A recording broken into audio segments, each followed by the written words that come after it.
morning and welcome to another Antique Sunday. This week we're going to look at the replies we have had from my little quiz about a beautiful bedwork hanging. So in this first image, if you see me move the arrow, that's the stitch I'm referring to, and that's coral stitch. You can see these wools are very thick and really stand out. So coral stitch is worked down here and again down here, so showing the veins of the leaves. There's crewel stem stitch, which is crewel stitch worked on a straight line along the top of this big stem here. And here you have a chain stitch, and that's worked in reverse chain stitch, which is the only chain stitch I ever use on my designs because, you know, they got it right in the 17th century. Jolly good way to use the wool. So you come up here, you make a circle, come up in the center of the circle, couch down. So you're coming up and down in the same hole to make this loop. Then you come up at the top of the loop and go down just beyond it. So you make a lazy daisy to begin each line, and then you come up here, thread your needle between the linen and the wool and go down in the same hole and then come up here and carry on. So every time you start a new line, you start at the top with a lazy daisy stitch. And you've also got long arm cross stitch on this 3 different shades of blue down here, and again crewel stem down here. And you can actually see that it's linen and cotton. Can you see the lines in the linen here? I'll take you up to this area. Can you see the difference in this material here and this one? So it's cotton and flax, but it's using that cotton, which is a very early use of cotton in crewel work. And actually cotton, stitching into cotton, to me, shreds the wool quite easily. So this is a really, really strong, thick wool they're using, and they'll have had a great big needle to do that with.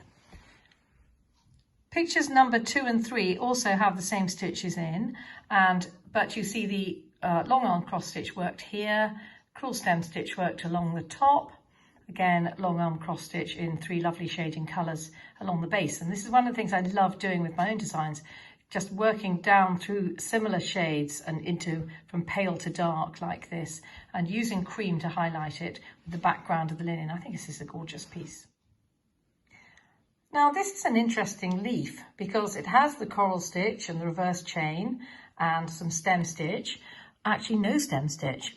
What I thought was a long-armed cross stitch and stem stitch on a very cursory glance when I was actually in the V&A in London turns out to be one of the Elizabethan braid stitches down the middle. So this would actually really make sense because they were using it on gold work, and if you could do it in metal thread embroidery, of course you could do this in coral. So this is an extra competition, and if anybody can work out what this one down the middle is, that would be fantastic. I have not had a needle in my hand for the last fortnight because I'm editing a book and we're putting it to bed, and a fantastic new design. So forgive me, but I'm leaving this out to you in the world, and hopefully you metal thread embroiderers could let me know what you think this stitch is down the middle in the lovely greeny colours down the main stem here, down here, and in the 2 different blues, and of course it carries on into the indigo blue on the side.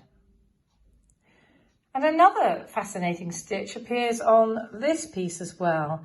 I'm very struck by the use of colour on this design, and actually I didn't pay so much attention to the stitches and the wonderful knobbly coral stitch, which I think has worked so effectively on this piece as well. But down this area, down here, where's my little arrow gone? Down here, this area is Romanian stitch, but because we can't see the back of the linen because it's backed, I'm not sure if this is New England economy stitch or Romanian stitch, and it's pretty difficult to tell, so I'd have to work up some samples. But if you look at the stitch in the middle down here as well, can you see that this has got an edging all the way down here, which stops, and then this looks like Romanian couching or New England economy stitch, which it would be Romanian couching, actually not New England economy stitch, and then an edging of crewel stem. So perhaps the piece in the last picture, the stitch in the last picture, was just that, Romanian couching with a crewel stem edge. But really, you never know until you restitch it. And I can't wait to restitch this. Laura and her family have actually moved out to make us all safer, really, basically, in this pandemic. And she's now in a separate house in Appleby, still in Appleby, which is wonderful. And I'll still see the children outside because we're allowed to do that if it's for care. So hopefully I'll be able to collect the children from school every day. But I will have a lot more time with a needle in my hand because I won't be needling with a 3-year-old. Anyway, I really wish you luck, everybody, and I hope that you can have a good look at this and the next one. Now we're on picture number 5. And again, you can see long arm cross stitch down the middle here, crewel stem stitch down here. But look at those colours, isn't that clever? Cream, green, deeper sea green into a bluey green, indigo colours going to darker navy. I just love it.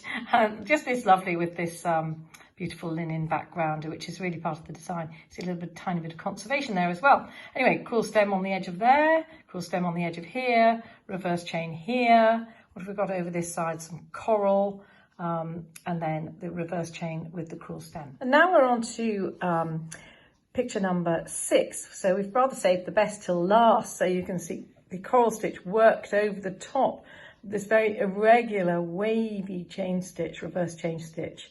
And it's distorted, of course, by the coral stitch on the top, but it's also worked in a slightly wavy way. So if you look at this, it's giving interest and detail. A crewel stem stitch around the edge, a little bit of conservation there. And then this looks to me like a buttonhole type of stitch, blankets type of stitch with a twist and a knot. So if you can see this here, you can see that it's worked on a cordon and then the stitch is worked through with a twist. So I'm not quite sure what the absolute name for this would be, but you know, there are stitches that haven't got names in crewel work. So or they're in one type of discipline like metal thread or silk embroidery of the time, one type of discipline of the time, and they're not named particularly for crewel work because we've forgotten to use them in crewel work. And then there's little French knots dotted around. So sometimes I'm tempted to think that somebody's gone in there and put a few more stitches in, but this particular wool, this particular sheep that produced this sort of wool won't probably be around anymore, but it's got a gorgeous sheen. It's very expensive. You can see the shine still on that wool. Can you see that? And I just leave you with the thought, please don't over-handle your wools when you're stitching. Handle the wool by the skein wrapper or just leave a hank lying on the table. Try not to stroke it.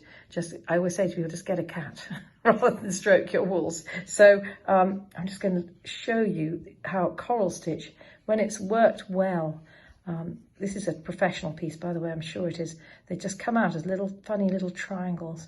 And you can see the direction of that stitch from the way the triangles sit on the linen. And just think, somebody made this whole piece by hand. And I find it rather heartwarming to think we've got this connection with somebody long dead, unnamed, anonymous to many, but to we crewel workers and embroiderers, I'm grateful. Down the centuries, I am so grateful they did this, and what a lot of fun I'm having with it. Okay, anyway, sorry about my wibbly wobbly camera work as usual. So the winner is Mary Albury Pinker, and thank you very much, Mary. I'm thrilled that you took part, and just love it that you won, and I'm delighted that your mystery prize will be on its way very soon. Please send your address and also your phone number, because parcels need a phone number on nowadays. But if you could send that to admin@crewelwork.com, we would be very grateful. And I am sincerely grateful to you for taking part. And I hope that you get those needles out and we can work out that detached buttonhole as well and see what we're doing with that. All the very best to you all. Bye bye now.